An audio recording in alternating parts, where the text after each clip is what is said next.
Hello everyone and welcome to the Cleric class version. And before we get into it today, I just want to say that the Cleric has always been a super good support full caster in D&D. One of the primary roles for Cleric is definitely the healing component that they bring to any party, but also the fact that they can kind of be almost this jack of all trades with the many subclasses that they have access to and kind of the various kind of fun flavor and features that they get through those subclasses. And so Cleric has always been, I'd say, super strong class. However, I would, even going back to 2014, in terms of its core features, they had some pretty distinct ones. However, I went through and I've added a lot more features that will allow the class to kind of have its own identity just in of itself instead of having to rely a lot on the subclass. And then I have reverted some changes that the Wizards of the Coast have released. Not only in the Unearthed Arcana that I was looking at, but also in the finalized version. They made some pretty heavy changes, especially when all the classes get subclasses. They moved it from kind of the variable level allotments for the 2014 versions to all across the board level 3. And I think for certain classes, especially as the Cleric, you can't really do that. I think it just kind of disrupts some RP. I definitely think this is a class that needs its subclass at first level. It just makes the most sense, and so I reverted some of those changes, and I took some of their ideas and I kind of implemented them, but then just kind of tweaked them a bit. So without further ado, let's go ahead and jump on into it.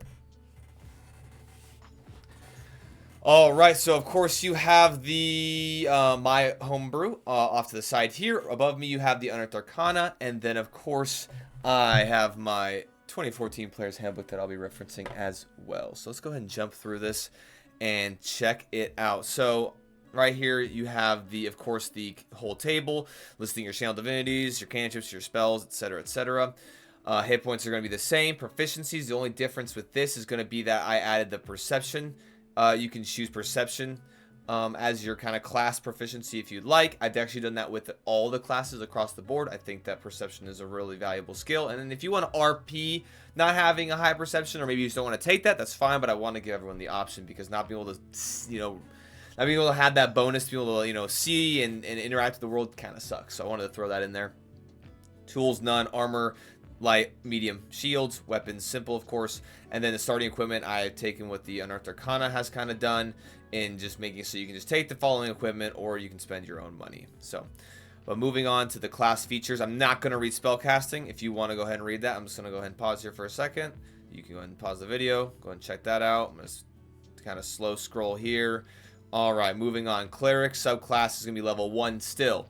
As you can see here, they had moved it to level 3, which, no, not happening. So, and I think because they did that, they actually replaced it with the Divine Order feature, which essentially gives you an option to choose from here. And I'll just jump into this a little bit. So what they did is they moved all the subclasses. They moved the subclass to the 3rd level for the Cleric, and then what they did was they actually took out some features of the subclasses. Like for instance, some domains would give you at 1st level, they would give you proficiency with heavy armor, as the life domain will do that, or say the light domain will give you an additional cantrip. Little fun things like that make each subclass a little bit more unique. They gutted some of those things and they embedded them and kind of just did an all-encompassing feature of Divine Order. And so I took this feature, I moved it down a little bit. You'll see what I'm talking about, but I changed it up a bit so that way I can leave all of the features in the subclasses of the Cleric. I can leave them there, but then I can also add some more fun things to to the Cleric as a whole and in its core kind of class and identity. So moving on. So Cleric subclass at 1st level. So 2nd level, Channel Divinity. You gain the ability to channel divine energy directly from the outer planes, using that energy to feel magical effects. You start with 3 such effects: Divine Spark, Turn Undead, both of which are described below, and then 1 granted by your Cleric subclass. Each time you use your Channel Divinity, you choose to which effect to create, and you gain additional effect options at higher levels in this class. You can use Channel Divinity twice. You gain 1 expended use when you finish a short rest, and you gain all expended uses when you finish a long rest. You gain additional uses when you reach certain Cleric levels, as shown in the Channel Divinity column. If a Channel Divinity effect requires a saving throw, it equals your spell saving. Your spell save for your DC. Wow. If a Channel Divinity effect requires a saving throw, DC equals the spell save DC from this class spellcasting feature. I tried to abbreviate that, and I just wasted more time. Anyway, Divine Spark as a magic action. Divine Spark is a new one from the Unearthed Arcana. As a magic action, you point your holy symbol at another creature you can see within 60 feet of yourself and focus divine energy at them. Roll 1d10, add your wisdom modifier. You either restore hit points to the creature equal to that total, or force the creature to make a constitution saving throw. On a failed save, the creature takes necrotic or radiant, your choice, damage equal to that total. On a successful save, the creature takes half as much damage. You roll an additional d10 when you reach certain cleric levels. And yeah, so basically it grows in some power and scaling there. I will say one big thing that I changed is that I made it, instead of a D8, I made it a D10, because that way your channel divinity actually feels a little more powerful because you have a very limited resource well of that. One nice thing that they have added, though, that WotC added, was that you actually get 2 uses of channel divinity off rip, whereas before in 2014 it was just 1. And then you actually get 1 back on a short rest, and then all of them back on a long rest. That's a nice change.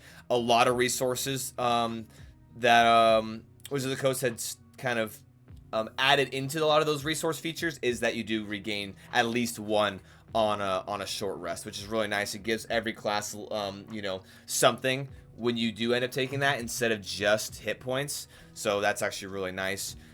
But yeah, I actually like this this new channel divinity. Kind of gives you something outside of the realm of just you know, dealing with and you know, kind of smiting the undead. So, but continuing on here, you have turn undead. As a magic action, you present your holy symbol and speak a prayer censoring undead creatures. Each creature within 30 feet of you must make a wisdom saving throw. If the creature fails its saving throw, it has the frightened and incapacitated conditions for 1 minute.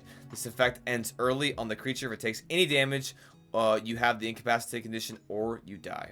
So that's actually different than the turn undead feature from 2013. Yeah, they just kind of made it so this one gives the undead some conditions rather than a whole kind of explanation and what's going on with them. So it kind of just cleans it up a little bit, and that's always nice. So at 3rd level, I have moved the divine roll down to this level. And so you've dedicated yourself, I'll scroll up. You've dedicated yourself to one of the following sacred roles of your choice. Divine Protector. Train for battle and to protect those around you. Choose a fighting style from the following options: defense, protection, or interception. Blessed Healer. Dedicated to healing and restoring life to those around you. You now have advantage on medicine skill checks. Additionally, whenever you expend a charge of a medicine kit, the creature heals your wisdom modifier worth of hit points. And then you have Thaumaturge, devoted to understanding and channeling the divine magic that has been bestowed upon you. You know 1 extra cantrip from the Cleric spell list. In addition, your studies of the divine gives you a bonus to your religion checks equal to your wisdom modifier, minimum of +1. I really like this feature. I like choice features in classes. I like that you can almost adds more versatility and variability in class builds. You know, you can play a cleric, and you know, one cleric you play could be a divine protector role. You know, kind of focusing more on combat, and then you know, maybe choosing a more combat focused subclass, or you know, your next build could be a healing based, you know, class, or you know, and you can do a lot of mixing and matching. I do like that, and so I kept the feature idea, but then made my own kind of twist to it and embedded it there at 3rd level. So moving on, you have your level 4 ability score improvement. At level 5, you have the Smite Undead. You can cause your turn undead feature to smite the undying. Whenever you use your turn undead, you can roll a number of d8s equal to your wisdom modifier, minimum of 1d8, and add the rolls together. Each undead that fails a saving throw against that use of turn undead takes radiant damage equal to the rolls total. This damage doesn't end the turn effect. Really cool. I do like how they adjusted that. This is a feature that they had introduced in the Unearthed Arcana, and I like that. I think it cleans it up a little bit more than Destroy Undead. Destroy Undead with the challenge rating, and then you know, the saving throw, and just a lot of it was either really good or totally useless in different instances. And so I do like that. It's just kind of a raw damage amount. It does, you know, they deal that damage and then they still have those conditions, and so it's actually, I do like how it's kind of all wrapped together now. A little bit better than just, you know, relying on the challenge rating and a bunch of other convoluted things. And so I do like that version of Smite Undead. Level 6 is going to be a subclass feature, of course. You gain a feature from your Cleric subclass. Level 7 is going to be a Divine Spark improvement. You now roll 2d10 using your Divine Spark channel divinity. I like that. That is, you know, keeping the scaling a bit with that feature as you progress deeper into the levels. I think it's good to make sure that things scale, especially something as important as a channel divinity feature. Really nice set of scales. Level 8 is going to be, of course, an ability score improvement. Also at level 8 is going to be a subclass feature. The reason why those are doubled up is because that is actually the case here in the 2014 version because of the you get either a divine strike or you get potent spell casting. And to speak to that just a little bit, that is what they had taken and put at for the divine order. Essentially, protector. Oh no, I apologize. Protector and thaumaturge aren't exactly what that is, but they essentially had taken out. Oh yeah, here we go. See, so they had taken it. They had made basically the either divine strike or potent spellcasting a class option baseline, and it's not rooted in your subclass. And so then I just put it back into the subclass, and so I got rid of that altogether. Which yeah, that's a good note there. But yeah, and then so then they moved it to 7th level. I got rid of it. I put it back in the subclass. That's why at 8th level. For my version, you not only get an ability score improvement, you also get a subclass feature. Long story short, that's why. Alright, moving on. At 9th level, you get Commune. In the past, you have reached the divine source of your power through prayer. Now you can also have brief conversations. You always have the Commune spell prepared and can cast it once without expending a spell slot. Once you cast a spell in this way, you can't do so again until you finish a long rest. A good change, I would say. Yeah, it's essentially the same as the Unearthed Arcana. I do like that there's like a mechanical way that you can now communicate with your deity through, through a spell. I do like that, and the fact that you always have it kind of prepared. You can RP that in a fun way without, having to expend a whole prepared spell or a spell slot to kind of have this moment that you can talk to, whoever it is, your deity, your patron, your higher power, whatever it is. I do like that they just give that now kind of fundamentally into the cleric. I think that kind of gives the cleric a little bit more of an identity, whereas before that wasn't the case at all. That wasn't even a feature, and so that's pretty cool. And it does come right before, at 10th level, you now get divine, or no, you don't now, but you now, you have divine intervention at 10th level. You can call on your deity or pantheon to intervene on your behalf. As a magic action, choose any cleric spell of 5th level or lower that doesn't require a reaction to cast. As part of the same action, you cast that spell without expending a spell slot or needing material components. You then can't use this feature again until you finish a long rest. The exact same as the Unearthed Arcana.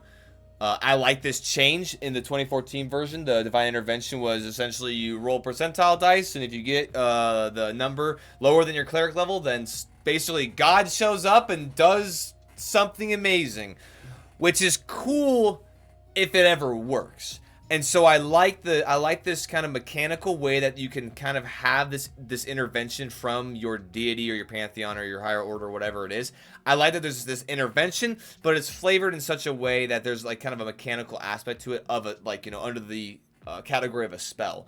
I think that this feature can be really cool as long as the DM kind of hypes it up, RPs it, makes it, feel like it's an intervention, makes it feel like you're getting assistance, or it can be really boring if if there's not a whole lot poured into it and you're just casting basically a free 5th level or lower spell. I think this really does come up depend on the DM, and as long as you flavor it well, I think this is a really cool adjustment to that feature. So moving on. So 11th level, homebrew feature here. Body is a temple. Your faith and service to your higher calling has sanctified your body, enhancing its ability to ward off malicious damage and effects. You have resistance to necrotic and poison damage and have advantage on saving throws against effects that would apply the following conditions: paralyzed, petrified, or poisoned. Additionally, you have advantage on any saving throws against an effect that tries to possess, dominate, or curse you. I really like this ability in the sense of kind of it's giving the cleric more of this identity of becoming kind of sanctified through this communion, through this service, through this kind of relationship with this higher order, with this being or whatever it is that your cleric is following. I like that it's it's starting to almost bleed over a little bit. It's not only just the relationship, but it's starting to, this power is almost like kind of suffusing into you and is bolstering you and is giving you more protection. I really like that idea. I kind of got this from the 2014 Paladins. It was a paladin feature in the 2014, and it was basically divine health or divine. Oh, well, I'm gonna find it because I really wanna. Divine health. It was like divine health. By 3rd level, the divine magic flowing through you makes you immune to disease. I like that idea. I like the fact that you not only does the divine gifts are allowing you to cast spells, but are also kind of bolstering your vitality and giving you additional protection. I think that's really cool. So, moving on. Level 12, ability score improvements. 13, disruptive afterspark. You now roll 3d10 when using your Divine Spark Channel Divinity. Additionally, if a creature fails their saving throw against your Divine Spark, they have disadvantage on the next attack roll they make. So, this is good for multiple reasons. This is kind of homebrewed. So, the increased dice for your Channel Divinity, that's obviously in tandem with what they had created in the Unearthed Arcana. However, what I wanted to do is I wanted to give this Divine Spark more kind of oomph to it, because I think once you start getting into the back half of D&D, some of these features, if they don't scale, can really start to feel lackluster, and it can really feel like it can feel kind of almost useless to use this option. Some of the channel divinities for the subclasses for the cleric are really, really good, and so to not have Divine Spark kind of scale not only in damage or healing, depending on the option you choose, of course, but for it not to scale up and have additional features built into it, it really quickly becomes the second-hand channel divinity that you might use once in a while, and probably more often than not for a quick heal than you would for damage. And so I wanted to make sure that you're getting some additional effects here to make it stay relevant in the back half. All right, moving on. So level 14 is going to be Divine Roll Improvement. The option you chose for the Divine Roll feature has improved. This is going to be homebrewed from my version of Divine Roll. It's just an improvement to that feature. Divine and Protector. Choose an additional fighting style from the following options, one that has not been previously selected: Defense, Protection, or Interception. Blessed Healer. Whenever you heal a creature with a spell, they heal an additional 10 hit points. Thaumaturge. The range of all your cantrips is doubled. Additionally, if the range of a cantrip is touched, its range now becomes 15 feet. So just a nice little bump there to your original selection back all the way at 3rd level. And so kind of following in the line of whatever you chose, making it better. Level 15 is going to be no class feature. I will kind of reiterate, I mentioned this in the Bard video, but each primary or half caster has one gap in its features lineup. And the reason why I wanted to do that, you can kind of see that here in the table. The reason why I wanted to do that is because I wanted there to be a little bit of a kind of a separation between martial classes getting a feature for every single class, and then kind of almost providing a little bit of a balance, because half casters and full casters both of course have spells increasing their arsenal. I wanted to give the martials a little bit of an edge in that field of features. And so I know it's it's not insane, or it's not a significant balancing kind of in that way, but I also just, I also want each level of D&D to feel fun and feel rewarding, because, I mean, you can there's no class feature here, but you still are gaining another spell, and you are gaining your 8th level spell slot. So you are still acquiring something, it's just not an actual core feature. But that's the reason why, to kind of keep a little bit of balance, kind of give the marshals a tiny bit of an edge in terms of playing them, and in the fact that you don't have spells or access to spells. So moving on is going to be the level 16 ability score improvement as usual. Level 17 is going to be a subclass feature. Level 18 is going to be sapping after spark. You now roll 40-10 when using your Divine Spark Channel Divinity. Additionally, if a creature fails their saving throw against your Divine Spark, they have disadvantage on the next saving throw they make. This feature works in conjunction with the Disruptive After Spark feature. So once again, you're increasing that dice, that overall kind of threshold for the Divine Spark feature, but you are also getting additional kind of abilities with it. So not only if you're targeting a creature with Divine Spark in a malicious way, not only if they fail it do they have disadvantage on the next attack roll, but they also disadvantage on the next saving throw, which can be very, very good. If you get that off, I can turn the course of an encounter just off that alone. And so I think that really keeps it up in that threshold in the back half, especially level 18 of D&D. So level 19, ability score improvement, that is the same. 20th level, Unwavering Faith. This is going to replace the the Divine Intervention from the 2014, which the Divine Intervention, going back to what I was saying, was you roll the percentile dice, and if you're beneath it, then yeah. At 20th level, your call for intervention succeeds automatically, no roll required, and so it basically just makes it so that you can just do it. But I do like what they have they did in the Unearthed Arcana. I actually took that and I embedded it into my capstone, but I also added additional things to really make the epitome of becoming a cleric really stand out, and to make you want to kind of commit to a class and stick with it, and really feel like if you start to multi-class or dip into other things, you're losing out on something pretty significant. So Unwavering Faith, 20th level, you become the pinnacle of a servant in service to your higher order. Your bond and faith cannot be broken. With this station, you've been blessed with extraordinary wisdom, intuition, and divine understanding. You gain the following benefits. Divine Wisdom. Your wisdom score increases by 2, and its new maximum is 22. True Sanctification. You are immune to any effect that tries to possess, dominate, or curse you. Answer Call. When you use your Divine Intervention feature, you can choose Wish when you select a spell. If you do so, you can't use Divine Intervention again until you finish 2d6 long rests. When you cast Wish with this feature, you are immune to the stress caused by using Wish to do something other than casting a spell. So Divine Wisdom, super good, pushes that threshold, that capstone of 20 up to 22, making it so that you really are standing out. You really are that epitome of a cleric. You are that epitome of faith. You know, you're just like this almost this, you know, supernatural being of sorts with how much wisdom you have, and kind of all the stats that align with that. And True Sanctification, I just felt like if you are literally at the capstone peak of, you know, of this relationship, you are basically one in one with, you know, the higher calling, the entity that you serve and that you've kind of sworn fealty to. You know, they have now sanctified your body, that nothing can possess you, nothing can take you over, nothing can, you know, can linger on you with a curse or anything like that. Just to kind of give that almost that RP narrative of like, no, like you are now immune to these things because you are so suffused with kind of divine power and energy. And then Answer Call is a really cool way to, I would say, in a way, keep the 20th level Divine Intervention that was in the 2014.